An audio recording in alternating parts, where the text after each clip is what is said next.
पानेरि दख'र दुलाराय बर' फरायसा आफादनि मोनसे थुलुंगा हाबाफारि।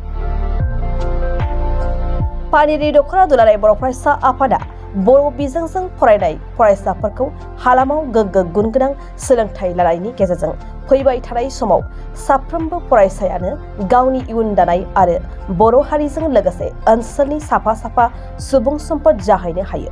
बे बिथिंखौ नोजोर बोनानै सोलोंथाइ बिथिंजों लोगोसे गुबुन गुबुन समाव बायदि हाबाफारि लाबोबाय थानायखौ नुनो मोनबोदों। दिनैबो बेबायदिनो मोनसे थुलुंगाखां हाबाफारि खुंदों पानेरि दख'र एबसुआ। मख'नो गोनांदि 7 बर्षजों खुंजानाय देग्लायनि मेट्रिक आनजादाव बर' बिजोंजों फरायनानै दख'र आफादनि बेंखननिफ्राय सेथि मासि आवग्रिना उथ्रिसारनो हानाय फरायसाफोरखौ बरायनायजों लोगोसे थुलुंगाखां होनाय हाबाफारि खुंनाय जायो। उदालगुरि जिल्ला दुलाराय बर' फरायसा आफादनि गाहाय नेहाथारि बाबुल बर'आ बेखेवनानै होनाय दिनैनि बे बराय हाबाफारियाव गाहाय आलासि महरै बाहागो लाफैयो बेरगाव महकुमानि जिल्ला बेंगिरि रिंखां मोसाहारिया। गिबियावनो जाय बिथांमोनहा दिनै पानेरि दख'राजों सेथि मासि थांनाय मेट्रिकआव मोजां उथ्रिनायनि थाखाय जाय बिथांमोनहा मान बावजाबाय, बिथांमोनखौ आङो फिन खनसेबाव नोंथांमोननि गेजेरजोंहाय कंग्रेचुलेसन जासिदों। फरायसाफोरजोंबो रायज्लायदों। जोंहा दा उन्दै बे जाय बिथांमोनहा पास जाबाय बिथांमोननि थाखाय फैगौ समफोरावहाय मावनो थाखाय गोबां स्कप दङ। न' डाउट खस्थ'बो दङ, खिन्थु खस्थ'जों लोगोसे मावनो गोनां बहुद थारमाने लामाफोर राहाफोर दं आरोखि।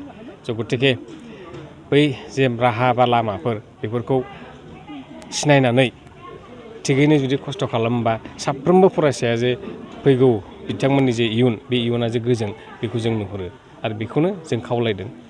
जायखि बिथिङाव बा जायखि लाइनाव थाङा मानो थिग मथे जुदि मोजाङै खामानिफोरखौ मावोब्ला, थिग मथे समफोरखौ जुदि बाहायोब्ला निस्सय बिथांमोनहा जौगासारगोन आरो आसा खालामबावदों फैगौ बोसोरफ्रावहाय दिनै जे बिथांमोनखौहाय जेसेबां बिथांमोनखौहाय थारमाने बे गथ' उन्दै जोंनि फरायसाफोरखौहाय बरायदों, बे फिगारा, बे सानखोआ फैगौ बारावहाय बेनिख्रुइ डाबल जागोन बेखौ जोङो मिजिंथिदों। बे माने एकदम उदालगुरि जिल्ला हिसाबै जोबथारनायनि सेकेन्ड पजिसनाव दङ। दा बेखौ एसे गोजौसिम लाबोनो थाखाय निस्सय बेनि थाखायथ' जों बयबो खस्थ' खालामनांगोन। बेवहाय खालि फरायसाल' नङा बा फोरोंगिरिल' नङा, जों बयबो दिनै फरायसा आफादनिफ्राय आराम्भ' खालामनानै गासैबो बयबो जुदि मोजाङै जुदि नाजायोब्ला मोनसे बिथांखि लानानै जुदि खामानिखौ जुदि मावोब्ला निस्सय जोङो बे जिथु पजिसन, बे पजिसनखौ फैगौ बोसोरफ्रावहाय निस्सय इमप्रुभ खालामनो हागोन आरो गोजौसिन थाखोआव फैनो हागोन होननानै जों आसा खालामो आरो बेनि थाखाय बयबो फैगौ समावहाय बेबायदि मोजां बिथांखि लानानै खामानि मावगोन होननानै आसा खालामदोंबा बयनिफ्रायबो बे आसा बयनिफ्राय मिजिंखौ थिनाय जाबाय।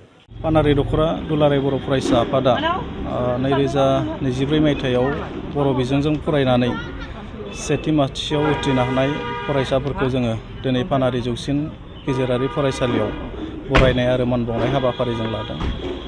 दिनै बे बरायनाय हाबाफारियाव 7 सेथि मासि उथ्रिसारनो हानाय फरायसा बिथांमोनखौ जोङो बरायनो जों मोन्दों आरो फैबाय थानाय उननि समफ्राव बिनि बांसिन जाहाथे बरायनो मोनगोन बेखौ जोङो आसा खालामदों। मानोना देग्लायनि जा मेट्रिक आनजादनि फिथाइ बेखौ नायोब्ला जोंनि उदालगुरि जिल्लाया लास्ट मोनसे पजिसनखौ मोनदों, बेखौ जों बयबो मिन्थिगौ। जों दुलाराय बर' फरायसा आफाद हिसाबै, पानेरि दख'र हिसाबै फैबाय थानाय बोसोराव जोंनि ओनसोलनि साफ्रोमबो फरायसुला बिथांमोनखौ जोङो बोरै जों पास खालामहोनो हायो बिनि सायाव जोङो खामानि मावनो थाखाय जोङो सिन्था सरसा जों खालामदों। जोङो फरायसालिनि फोरोंगिरिफोरजों जोङो सावरायगोन, गारजेन बिथांमोनजों जों सावरायगोन, गामि ओनसोलाव थांनानै गामिनि बिबानगिरिफोरजों जों सावरायनानै जाहाथे फैबाय थानाय समाव जाहाथे जोंनि उदालगुरिनि जा मेट्रिकनि जा रिजाल्ट बेनि हारखौ जाहाथे जों गोजौ फारसे जों दावगाहोनो हायो, बेखौ जोङो दख'र एबसुनिफ्राय जोङो नाजानाय जागोन।